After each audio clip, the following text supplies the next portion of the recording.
La Commission électorale indépendante veut des élections apaisées en Côte d'Ivoire. La CEI vient d'organiser à Grand-Bassam une séance de formation des parties prenantes au processus électoral. L'opération Agir pour les jeunes démarre demain lundi 20 juillet. L'opération consiste à accorder des prêts aux jeunes pour le financement de leurs activités. 2100 jeunes sont concernés. Avant l'arrivée du chef de l'État dans le district du Woroba, la première dame de Côte d'Ivoire fait déjà des dons. Celles de Konaïri, dans la région du Béret, ont reçu divers matériels estimés à 100 millions de francs CFA.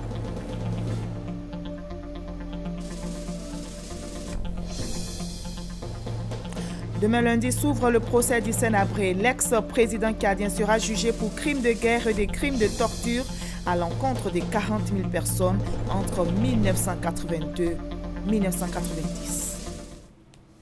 Bonsoir à tous, merci de regarder le journal de RTI 1. La Commission électorale indépendante veut des élections apaisées en Côte d'Ivoire. La CEI est donc à pied d'œuvre pour atteindre son objectif. Elle a le soutien de l'Union africaine. À Grand-Bassam, la CEI a organisé une séance de formation des parties prenantes au processus électoral. La formation s'est achevée par une remise de certificats aux participants. Le reportage d'Amza Diaby. Des élections libres, crédibles, démocratiques et transparentes, voilà l'objectif de la CEI, la Commission électorale indépendante. Pour ce faire, elle a organisé en partenariat avec l'Union africaine un atelier de formation des formateurs à l'intention des parties prenantes au processus électoral en Côte d'Ivoire. Joséphine Charlotte Mayouma, représentante spéciale de l'UA en Côte d'Ivoire, s'est réjouie de l'attention que les uns et les autres ont accordée à cette formation. Vous avez pris connaissance et largement débattu des modules dont la maîtrise vous permettra de contribuer efficacement à la consolidation de la démocratie et de l'état de droit dans votre pays, singulièrement à travers la tenue d'élections crédibles, démocratiques, libres et transparentes. La représentante de l'Union africaine a également demandé aux récipiendaires de mesurer à sa juste valeur la responsabilité qui est désormais la leur. Auguste Séverin Mirmont, vice-président de la CEI, au nom du président Youssouf Bakayoko, s'est dit heureux de la tenue de cet atelier. Nous sommes certains que la CEI peut compter sur eux pour que les élections prochaines soient des élections apaisées, parce que vous allez répéter ce que vous avez appris ici, vous allez propager les notions de paix, de solidarité, de confiance. Et je pense que le fait d'avoir tissé entre vous des liens pendant ces 10 jours auront conforté la confiance en la CEI à travers ses représentants qui étaient ici. Les prochaines formations seront à l'endroit des médias et du corps préfectoral. Bientôt, un complexe agroalimentaire à Beaunois. Il va coûter 65 milliards de francs CFA et emploiera directement près de 4000 jeunes. La pose de la première pierre a été faite. Le complexe va abriter une usine de transformation de la noix de cajou et la fève de cacao. Le témoignage d'Herman Niamien. À terme, il va générer près de 4000 emplois directs. Le complexe agroalimentaire qui sortira de terre dans moins d'1 an à Beaunois sera spécialisé dans la transformation des noix de cajou et des fèves de cacao. Il va coûter 65 milliards de francs CFA. L'homme qui est à la base de cet important chantier se nomme Kwaou Niamoutié. Il voit en cet acte une volonté d'être utile à son pays. Côte d'Ivoire, premier producteur mondial de cacao, premier producteur africain de noix de cajou, et que tout ceci est vendu à l'état brut à l'étranger.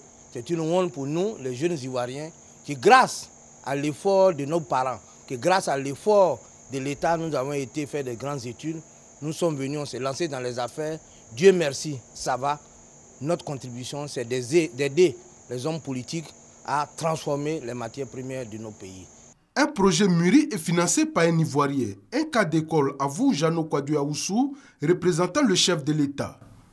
Je pense que si chaque promoteur ivoirien crée des usines avec 4000 emplois, si on en crée une cinquantaine par année, regardez rapidement, on va absorber les 6 millions de jeunes qui sortent de nos universités, de nos instituts de formation qui sont au chômage. À l'entendre, c'est une grande première.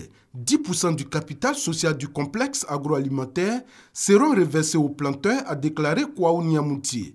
L'idée, c'est de permettre aux paysans de mieux vivre. L'opération Agir pour les jeunes démarre demain lundi 20 juillet. L'annonce a été faite par le ministre chargé de la promotion de la jeunesse et de l'emploi des jeunes.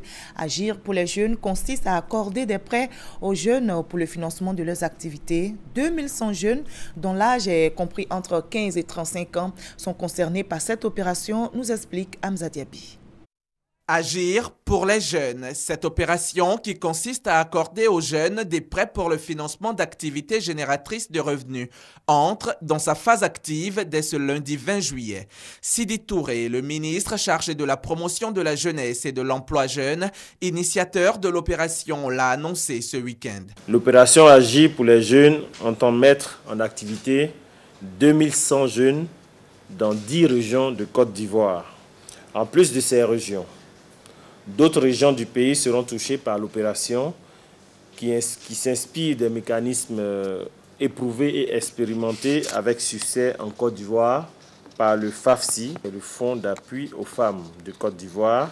À la faveur de la prochaine visite d'État du président Alassane Ouattara, le district de Woroba est la première étape de l'opération Agir pour les jeunes. Pour les étapes du Béré, du Worodougou, du Bafing, le processus a permis de sélectionner plusieurs groupements de jeunes dans ces régions.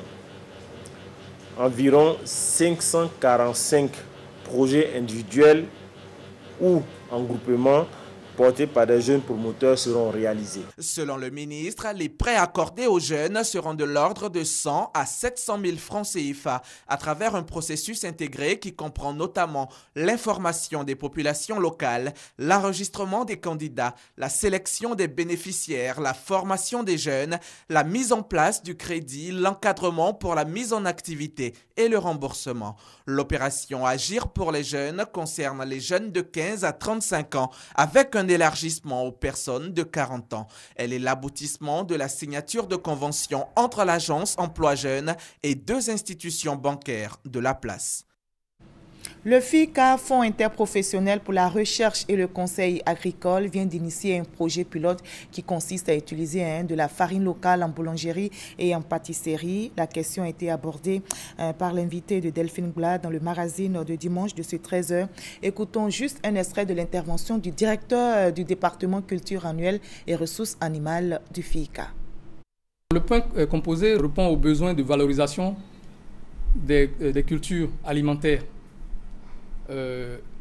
D'abord au niveau donc, industriel. Vous savez que les cultures alimentaires sont beaucoup plus utilisées pour la consommation et l'autosuffisance. Et nous voulons que ces cultures-là, à l'instar donc, du café et du cacao, puissent être des cultures de rente. Et donc, nous voulons assurer la promotion de ces cultures-là. Donc ça, c'est le premier aspect. Deuxième aspect, nous voulons offrir une gamme variée aux consommateurs. Vous savez que le pain est pratiquement un aliment de base pour les Ivoiriens. Donc nous voulons, à côté du pain 100% blé, offrir aux consommateurs ivoiriens la possibilité d'avoir du pain enrichi à la farine donc de maïs et de manioc. Et je pense que la troisième raison, c'est d'augmenter les revenus des producteurs à travers l'amélioration de la productivité donc, du manioc et du maïs. Nous voulons pousser et accroître la production. Ils sont au nombre de 696. Ils vont renforcer l'effectif de la gendarmerie après 2 années de formation à Torogué. Ces gendarmes ont fait leur sortie. Ils ont prêté serment en présence du ministre chargé de la Défense qui a aussi présidé le baptême de la 16e promotion de l'école. On en sait plus avec Abou Sanogo.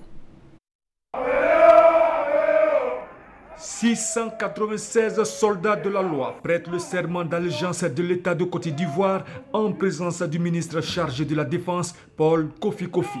Par cet acte, ils quittent désormais les salles de cours de cette école après 2 années de formation. Ils iront sur le terrain avec pour guide la devise de la gendarmerie. Par ce serment donc, les élèves sous-officiers de la promotion maréchal des logis Ubekra Kwasi ont accepté de devenir la probité du pauvre, la paix du riche, l'espoir du juste et l'effroi du hors-la-loi. Outre ces sous-officiers qui intègrent la grande famille de la gendarmerie nationale, leur cadet de la 16e promotion, baptisé promotion Aboubakari Koulibaly. Ils ont reçu la glaive qui marque leur inscription dans la famille des sous-officiers formés à l'école de gendarmerie de Torogwe. Ils en assureront sa garde jusqu'à leur sortie. Le ministre chargé de la Défense, Paul Kofi, représentant le président de la République Alassane Ouattara, a demandé aux nouveaux gendarmes d'être des soldats aimant leur patrie et se mettant à la disposition des institutions de la République. Demain, on va vous voir dans la rue, aux frontières, au carrefour, partout. C'est ce jour-là qu'on saura que véritablement vous méritez.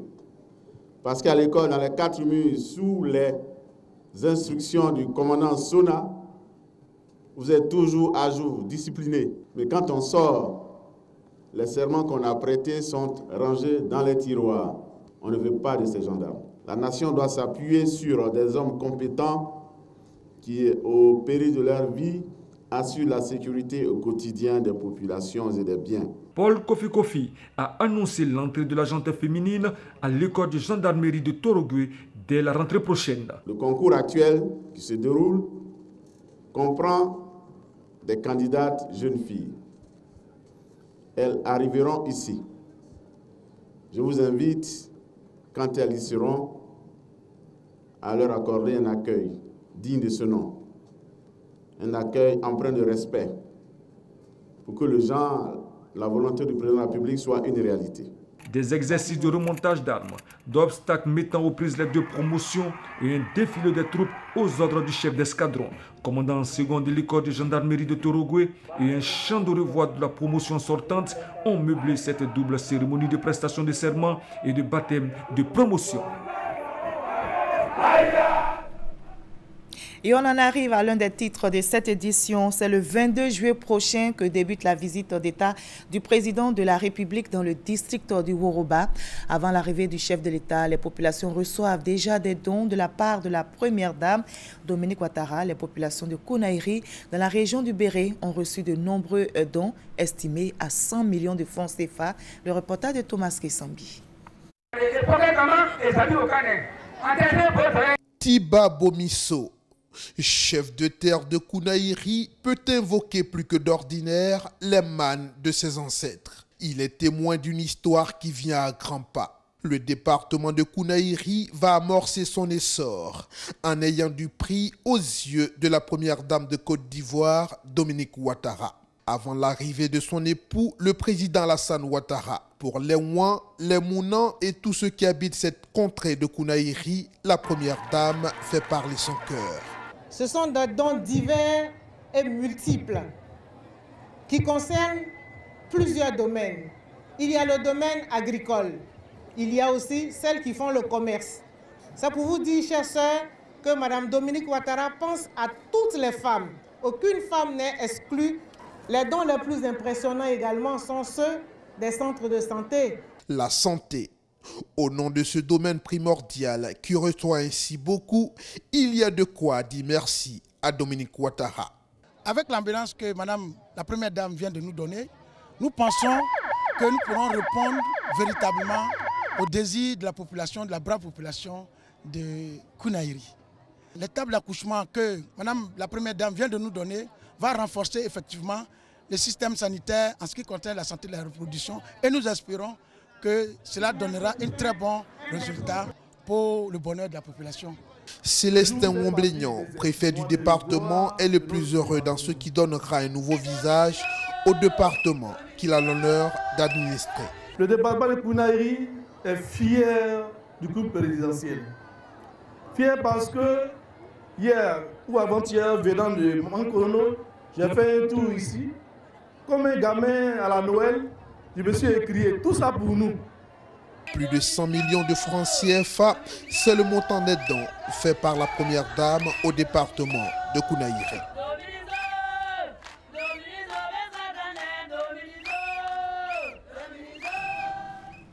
À Dianra, c'est dans la région du Béré, les populations des cantons Bato et Nigbi sont à pied d'œuvre pour réserver au chef de l'État un accueil chaleureux. Elles comptent remporter la palme de la mobilisation. Le reportage d'Abou Sanogo. Dianra, chef-lieu de département situé dans le nord-ouest de la Côte d'Ivoire, fait partie de la région du Béré. Il comprend 2 sous-préfectures, Dianra et Dianra Village. Et c'est en la date du 10 novembre 2012 que le premier préfet de ce nouveau département a pris fonction. Depuis l'annonce de l'arrivée du président de la République dans le département, Dianra a fait peau neuve. Les différents travaux lancés avancent bien. Vous verrez un peu partout dans la ville que des voies qui, depuis, n'étaient pas fréquentées sont ouvertes. D'autres ont été rechargées. Ensuite, la réhabilitation, par exemple, de la résidence du préfet, la réhabilitation de la résidence du maire sont des signes patents qui sont des signes aussi annonciateurs de l'arrivée du chef de l'État. À Dianra, la visite du chef de l'État est au centre de toutes les discussions. Tout le monde attend le grand jour.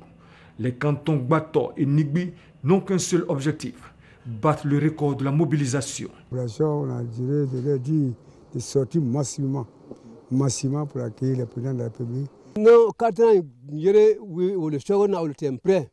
Si c'est la mobilisation, nous allons faire l'exceptionnel. Nous allons faire ce qui n'a jamais été ailleurs. La manière dont on avait soif de lui pour qu'il arrive au pouvoir, nous allons le démontrer à travers la mobilisation. Nous promettons en matière de mobilisation à la Côte d'Ivoire ce qu'elle n'a pas encore vu en termes de mobilisation dans le canton Bato et le canton Nigbi qui composent le département de Dianra. Au-delà de la mobilisation annoncée, les Bato et Nigbi fondent un grand espoir en la visite du président de la République dans le département. De même que les fonctionnaires et agents de l'État. Cette visite permettra de vraiment rendre la ville plus saine, permettra aussi à la population de recevoir beaucoup de choses qu'elle attendait. La jeunesse de Dianra souffre. Elle demande de l'emploi, donc je pense qu'il serait vraiment intéressant que le président statue sur cette question-là. Chez nous, là, il n'y a pas de route. Nous, on veut qu'ils viennent arranger notre ville. On produit, mais on a des problèmes avec nos productions parce que les trucs sont encore un peu traditionnels. On a besoin de l'aide du président à travers le matériel agricole.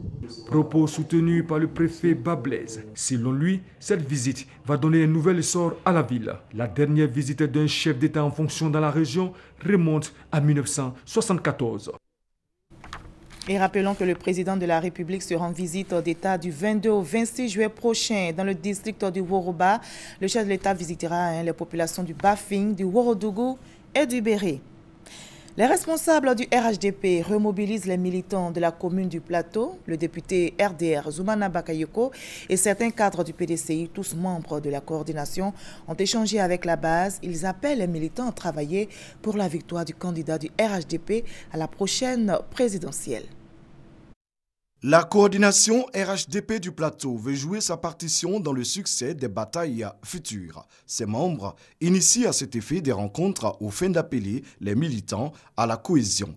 Zoumana Bakayoko a remobilisé les troupes en les invitant à rester à l'écoute de tous les mots d'ordre du RHDP. Le député du Plateau a souligné les nombreuses actions de développement du candidat du RHDP Alassane Ouattara. Un mandat bien rempli dont la base doit se réjouir, a-t-il indiqué. Le député du Plateau a exhorté les militants à faire bloc autour de leurs différents responsables. La coordination RHDP du Plateau entend renouer avec les meetings de soutien au chef de l'État. Nous avons commencé un travail et ce travail est en train de connaître et de monter en puissance. À travers nos parrains, vous avez vu l'appel de Daouko. Vous avez vu le tandem que forme, qui est apprécié à travers tout le monde entier, le tandem que forme le président Bédié et le président Alassane Ouattara. L'âme essentielle, c'est la paix. Aujourd'hui, vous avez vu, depuis qu'on a créer cette union RHDP, en Côte d'Ivoire, les investisseurs se bousculent. Plusieurs autres cadres du Rassemblement des oufoutistes pour la démocratie et pour la paix ont adressé des messages de soutien au chef de l'État. Ils se sont engagés à accompagner les militants dans leurs différentes actions de mobilisation. Et c'était un récit de Serge Coléa. Une plateforme pour la paix et la non-violence vient d'être créée dans le département de Guiglo. C'est une initiative d'Anne-Désiré Oloto, cadre de la région. Son ambition, initier les jeunes du Cavali, Guiglo, Taï, Blolequin, tout le pleu aux notions de démocratie. Reportage sur place d'Evboué. Guiglo, capitale de la région du Cavali, cité du pardon et de la paix. La belle cité retrouve peu à peu sa cohésion sociale fortement éprouvée durant les années de crise que le pays a traversées. Une cohésion sociale justement mise à mal récemment au cours d'une marche des partis de l'opposition. Des affrontements entre jeunes ont fait un mort et des blessés. La cohésion sociale que nous recherchons a pris encore une profondeur. Donc on va encore creuser loin encore pour ressortir cette cohésion sociale. Il faut d'abord situer les responsabilités. Parce que quand il y a les élections, c'est vrai on accuse les jeunes, mais n'oubliez pas qu'il y a des gens qui prennent les jeunes comme leur caisse de résonance. Nous inculquons cette responsabilité à nos différents dirigeants des partis politiques. Il faudrait qu'ils arrêtent vraiment de manipuler les jeunes. Les jeunes de cette région sont donc encore vulnérables. Dans le but d'instaurer un climat de paix et de cohésion sociale avant, pendant et après le processus électoral, la ministre de la Solidarité, de la Famille, de la Femme et de l'Enfant, Anne-Désiré Oloto, initie une plateforme pour la paix et la non-violence. Les jeunes des 4 départements du Cavali, Guiglo, Blolequin, Toulepleu et Taï sont instruits sur les notions de démocratie, de cohésion sociale et de non-violence. Si cette jeunesse-là est occupée à faire quelque chose, nous pensons qu'elle va donc tourner le dos à tout ce qui est violence, à tout ce qui est manipulation. Pour Anne-Désiré Oloto, l'heure est à la culture de la paix et au travail. L'heure est aujourd'hui au développement, l'heure est au travail, l'heure est à la réalisation de projets. Nous avons compris que ce sont des jeunes qui sont épris de paix et qui veulent accompagner le processus de l'émergence de la Côte d'Ivoire. Après cette phase de lancement, plus de 200 jeunes seront envoyés en mission dans tout le Cavali pour recueillir les attentes des populations jeunes. Attentes qui par la suite seront consignées et transmises aux autorités. Hors de la Côte d'Ivoire, au Libéria, la réapparition de l'épidémie d'Ebola fin juin dernier est probablement due à une contamination par un survivant encore porteur du virus. Les autorités sanitaires du pays ont annoncé un 2e décès dans cette chaîne de transmission. Explication avec Sylvie Touré. Le Libéria à nouveau dans la tourmente. Ebola a ressurgi 3 mois après que l'OMS ait déclaré la fin de l'épidémie. 6 nouveaux cas, dont 2 morts, ont été enregistrés depuis la survenue de l'épidémie fin juin. Les premières enquêtes sur les causes de ce retour en force conduisent vers les survivants. Il est possible que la plupart de nos survivants ont eu des relations sexuelles non protégées pendant les 3 mois de la période d'incubation. Selon moi, nous devons contrôler les survivants avec beaucoup d'attention. La piste des survivants, mais également celle des animaux. Des recherches révèlent que les animaux domestiques comme le chien peuvent être une source de contamination. Vous savez, les chiens sont des animaux domestiques. Il ne faut pas négliger cela, ils peuvent transmettre le virus Ebola. Lorsque ce virus touche un chien, il est asymptomatique. Vous ne trouverez pas de symptômes Ebola sur l'animal. Il ne sera pas malade. Le cochon, lui, peut tomber malade et développer la maladie clinique. Au moins, vous savez quand le cochon est malade, mais chez le chien, personne ne pourra le remarquer. En plus du Libéria, la Guinée et la Sierra Leone continuent de lutter contre l'épidémie. Fait marquant, le virus se concentre plus dans les capitales. Conakry enregistre 9 cas sur 13 et Freetown 10 sur 14. De décembre 2013, date de la survenue de la dernière épidémie, Ebola a fait plus de 11 200 morts pour 27 500 cas. Un bilan sous-évalué selon l'OMS, l'organisation insiste sur le strict respect des règles d'hygiène pour freiner la propagation du mystérieux virus. Demain lundi s'ouvre le procès d'Hissène Habré. L'ex-président tchadien sera jugé pour crimes de guerre et de crimes de torture à l'encontre de 40 000 personnes entre 1982 et 1990. Hissène Habré a été arrêté en 2013 au Sénégal où il vivait en exil depuis le coup d'État mené contre lui par Idriss Déby, l'actuel président tchadien. Et sachez que c'est la première fois qu'un tribunal africain va juger un ancien chef d'État du continent. On retrouve Sylvie Touré. C'est ici que devra se présenter Hissène Habré ce lundi. L'ex-président tchadien doit répondre devant les chambres africaines extraordinaires basées à Dakar pour des exactions commises sous son règne entre 1982 et 1990. Une période dont se souviennent Souleymane et Abdourahmane, présumés victimes de torture. On m'a amené dans une cellule au camp Martyra. Cette cellule, c'est de l'enfer. J'ai beaucoup souffert dans cette cellule. Plus les autres prisonniers qui étaient dans la cellule. Parce qu'une cellule qui fait 40 personnes, sans lumière, pas de bon manger, les conditions de vie. Et j'ai souffert dans cette cellule. Et j'ai vu des gens souffrir dans ces cellules. Je sortais de l'hôpital avec 5 bulletins d'examen que je devais répartir le lendemain. Et ils les ont tous ramassés de mes mains et on ne m'a même pas amené à l'hôpital pour faire ces examens et j'étais mourant. Ils m'ont laissé à mort. J'étais dans la cellule avec aucun soin, même pas de nourriture et tout cela. Et ils savaient que d'un moment à l'autre, je vais mourir. Crimes contre l'humanité, crimes de guerre et crimes de torture. Des accusations qui devraient le conduire tout droit à la haie devant la Cour pénale internationale. Mais Hissène Habré, lui, sera jugé par un tribunal spécial créé par l'Union africaine. Principal enquêteur dans cette affaire, Reed Brody, conseiller juridique à Human Rights Watch, est confiant. Personne ne pensait qu'on arriverait au jugement d'Hissène Habré. Quand nous avons commencé, il y a une victime qui nous a dit « Mais depuis quand la justice est-elle venue jusqu'au Tchad ?»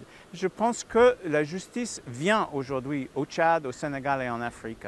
Un procès historique donc, mais qui risque de se tenir sans l'unique accusé. Hissène Habré remet en cause la légalité et la légitimité de la juridiction devant le jugé.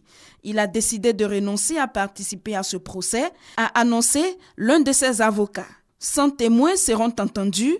Prévu du 20 juillet au 22 octobre, les audiences seront filmées et diffusées en différé sur des chaînes de télévision. Arrivé au pouvoir par un coup d'État en 1982, Hissène Habré a régné d'une main de fer sur le Tchad. 40 000 exécutions sommaires et disparitions forcées et près de 200 000 victimes de torture sont enregistrées durant ces 8 années de pouvoir. Il est renversé en 1990 par son chef d'état-major, l'actuel président Idriss Déby Itno. Hissène Habré, 73 ans, risque 30 ans de prison ferme et des travaux forcés à perpétuité. Voilà, je rappelle que c'est demain lundi que s'ouvre le procès d'Hissène Habré et c'est la première fois qu'un tribunal africain va juger un ancien chef d'État du continent. Le gouvernement grec, tout juste remanié par Alexis Tsipras pour évincer des ministres opposés à de nouvelles mesures d'austérité, vient d'autoriser la réouverture dès demain, lundi 20 juillet, des banques fermées depuis le 29 juin et les restrictions et contrôles de capitaux restent en place, mais la limitation des retraits d'argent liquide est fixée à 420 € par semaine au lieu de 60 € par jour. L'interdiction des virements de comptes grecs vers l'étranger est maintenue afin d'éviter la fuite des capitaux. Lionel Messi est arrivé vendredi à Libreville, au Gabon. La star du Barça, quadruple Ballon d'Or, a répondu favorablement à l'invitation du président de la République, Ali Bongo, pour prendre part aux festivités autour de la pose de la première pierre du stade de Port-Gentil, localité retenue parmi les 4 sites qui vont abriter la CAN 2017 décrochée par le pays. Voilà, c'est la fin de ce journal préparé par l'ensemble de la rédaction. Merci à vous tous de votre aimable attention. Demain 20h, retrouvez Ali Dirasouba.